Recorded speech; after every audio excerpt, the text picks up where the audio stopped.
Hi dears, welcome to iDream. మనతో పాటు ఒక మూవీ టీం ఉంది. సో ఆ మూవీ టైటిల్ ఒక రెండు కులాలకు మధ్యలో గొడవలా అనిపించింది నాకైతే. సో ఆ మూవీ టీంతో మాట్లాడి కాంట్రవర్సీ అవ్వడానికి ఆ టైటిల్ పెట్టారా, లేదంటే మూవీలో ఆ కాంటెంట్ బేస్ చేసుకొని పెట్టారా అని అడిగి తెలుసుకునే ప్రయత్నం చేద్దాం. హాయ్. హలో అశోక్ భయ్య. సో మీరు మంచి కామెడీ చేస్తారు అండ్ మీరు డెబ్యూ ఫిల్మ్ సత్యరాజ్ మంచి సక్సెస్ఫుల్ యాక్టర్ నేమ్ అది. అవునండి. అండ్ మీరు రవితేజ, అది కూడా మంచి సక్సెస్ఫుల్ నేమే. సో రాజుగారి అమ్మాయి, నాయుడు గారి అబ్బాయి. సో టైటిల్ అసలు ఎందుకు అలా పెట్టడం జరిగిందంటే నాయుడుస్కి వర్మాస్కి గొడవలు పెట్టడానిక, లేదంటే మన ఏపీలో క్యాస్ట్ బేస్డ్ డిస్క్రిమినేషన్స్ కానీ క్యాస్ట్ బేస్డ్ గొడవలు కానీ బాగా జరుగుతాయి, వాటిని బేస్ చేసుకొని తీసారు? లేదండి, అలా ఏం కాదు. Total it's depends on story అండి. యాక్చువల్లీ స్టోరీలో 2 క్యారెక్టర్స్, రాజు గారు, నాయుడు గారు, ఆ 2 ఫ్యామిలీల మధ్య ఏం జరిగింది అనేదే కదా. సో అందుకని రాజుగారు అమ్మాయి, నాయుడు గారు అబ్బాయి, అంతే. That's it. సో మరి ఒక సాంగ్ చూసా, దేరా దేరన్నా అని. ఓకే, తోమ్ తోమ్ తోమ్ అయిపోయింది మాకు. బేసిక్గా హార్మోన్లన్నీ డ్యాన్స్ వేస్తున్నాయి లోపల. చూసిన తర్వాత మాకేసినాయి. ఓకే, రవితేజ గారు, ఇది మీ డెబ్యూ ప్రాజెక్ట్ కదా? Debut project. బేసిక్గా ఒక యాక్టర్ అవ్వడం అంటే చాలా కాంప్లికేషన్స్ ఉంటాయి.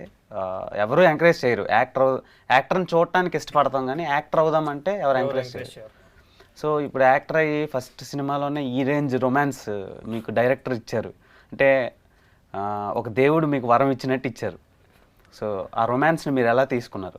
ఎంజాయ్ చేశారా, లేదంటే యాక్టింగ్లా చేశారా, లేదంటే ఆస్వాదించారా? ఆ మూడు ఏం చేయలేదండి. ఇబ్బంది అయితే పడ్డాను ఫస్ట్ టైం కాబట్టి, అంటే లైక్ ఆన్ స్క్రీన్ ఇలా ఎక్స్పీరియన్స్ చేయడం ఇదే ఫస్ట్ టైం కాబట్టి చాలా ఇబ్బంది పడ్డాను. బట్ ఏదో సాంగ్ కంప్లీట్ చేశారు డైరెక్టర్ గారు. ఎన్ని టేక్స్ పడినాయి? లేదండి, అన్ని సింగిల్ టేక్. అయితే కళాకారుల వంశమే మీది. సో సత్యరాజ్, సో ప్రతి ఫిలిం మేకర్కి ఒక కళ ఉంటుంది. ఏంటి, ఆడు ఫస్ట్ థియేటర్లో సినిమా చూస్తున్నప్పుడే film by written and directed by Sathyaraj అని. సో ఈ సత్యరాజ్ ఫిలిం అని మీ టైటిల్ వేసుకున్నారు కదా. సో ఈ టైటిల్ ఎలా పడడానికి ఎన్నేళ్ళు పట్టింది మీకు? ఇది ఓవరాల్ అంటే ఇండస్ట్రీలో ఎన్నేళ్ళ నుంచి అంటే ఎప్పుడు మీ థాట్ ఎప్పుడు వచ్చింది డైరెక్టర్ అవుదామని? ఓకే, ఈ సినిమా ఎగ్జిక్యూషన్కి ఇది అంతటికి ఎంత టైం పట్టింది? నాకు థాట్ వచ్చింది అయితే 6th క్లాస్ అండి. నేను అదే హై స్కూల్లో ఉన్నప్పటి నుంచి. సో తర్వాత నేను ఇండస్ట్రీకి రావడం, ఈ కథ పర్టికులర్గా మేము స్టార్ట్ చేసి ఇది అవ్వడానికి 2 years పట్టింది. ఓకే, హోల్ అంటే 6th నుంచి ఇప్పటి వరకు ఒక 15? నో ఇంకెక్కువ, ఆల్మోస్ట్ మార్చ్ 6th అనుకుంటారు. ఈయన 6th క్లాస్లో. అదే అర్థమైంది. ఆల్మోస్ట్ ఇండస్ట్రీకి వచ్చి 12 years అయింది. 12 years. ఏమైనా వర్క్ చేశారా ఏడీగా? చేస్తున్నానండి. ఏ సినిమాలకు వర్క్ చేసి? వీరుపోట్ల గారి దగ్గర, వి సముద్ర గారి దగ్గర చేస్తున్నాను. చాలా పెద్ద డైరెక్టర్స్. అవునండి, మంచి హ్యూమర్ జనరేట్ చేసే డైరెక్టర్ దగ్గర వర్క్ చేశారు. ఆయన కూడా వచ్చి బెస్ట్ విషెస్ చెప్పారు మాకు టీజర్ లాంచ్ అప్పుడు కూడా, గురువు గారు. ఓకే, అంటే ఇప్పటి వరకు రిలీజ్ చేసినవి పర్వాలేదు, అంటే అబ్బో అని చెప్పను, అలానే మరీ వరస్ట్గా లేవు. కాకపోతే ఈ సినిమాతో పాటు పోటీగా చాలా సినిమాలు వస్తున్నాయి కదా. సో మీరు ఎలా, అంటే అంత నమ్మకంతో ఎలా రిలీజ్ చేస్తున్నారు? రిలీజ్ అంటే టు బి ఫ్రాంక్ చెప్పాలంటే ఒక సినిమా కంప్లీట్ చేస్తున్నాము, అంత రెడీ టు షో చెప్పాలంటే. సో ఇప్పుడున్న టైంలో ఈ టైం కంటే బెటర్ టైం మాకు దొరకలేదు. ఆల్రెడీ మేము పాస్ట్ 4-5 months నుంచి ప్లాన్ చేస్తూనే ఉన్నాం. ఇదే మీరు అన్నట్టు యాక్చువల్గా అక్టోబర్ నుంచి ప్లాన్ చేసుకుంటూ వచ్చాం. డిసెంబర్ అయితే పీక్ స్టేజ్కి వెళ్ళింది, మళ్ళీ అక్కడ బ్రేక్ పడింది. Jan 5th అనుకున్నాం, మళ్ళీ అక్కడ పోస్ట్ పోన్ అయింది. సో ఈ మంత్ క్రాస్ చేస్తే ఇంకా మాకు వేరే ఆప్షన్ లేక, సో ఈ మంత్లో ఇంకా 9th రిలీజ్ చేయాల్సి వస్తుంది. Okay, super. అండ్ అశోక్, చెప్పండి. ఒక యాక్టర్గా, ఒక కమెడియన్గా ఇక్కడ సర్వైవ్ అవ్వడానికి మీరు ఎన్ని కష్టాలు పడ్డారో తెలుసు, చూస్తూ వచ్చాం. ఇప్పటికీ మీరు సస్టైన్ అవ్వడానికి చాలా అబ్స్టాకిల్స్ని, స్ట్రగుల్స్ని ఫేస్ చేస్తూనే ఉన్నారు. ఈ సినిమా దాన్ని దాటిస్తుందా? దాటిస్తుంది. మీరు ఏదో క్వశ్చన్ అడిగారు, నన్ను చూసి అడిగారా?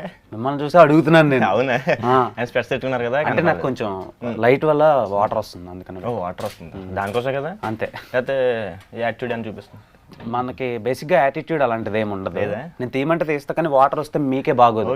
నా ఇంటర్వ్యూకి వచ్చి ఏడుస్తున్నాడు ఏంటరా ఈడు అన్నట్టు యాటిట్యూడ్ చూపిస్తున్నట్టు అనిపిస్తుంది. లేదు బ్రో, యాటిట్యూడ్ అసలు ఉండదు. అవునా, బేసిక్గా యాటిట్యూడ్ ఉంటే నేను ఇక్కడ వరకు రాను. అవునా, ఓకే సూపర్. సో అంటే దీంట్లో మంచి క్యారెక్టర్ చేశానండి. అంటే బాబీ, నేను, మన దుర్గాజీ ముగ్గురు కూడా మంచి క్యారెక్టర్ చేసాం. అంటే హీరోతో పాటు సమానంగా మాకు రాశారన్నమాట. అంటే ఏదో వచ్చి వెళ్ళిపోయే క్యారెక్టర్ కాదు. సో బాబీ దుర్గాజీ పక్కన పెడితే నాది మాత్రం గుర్తుండిపోద్ది క్యారెక్టర్.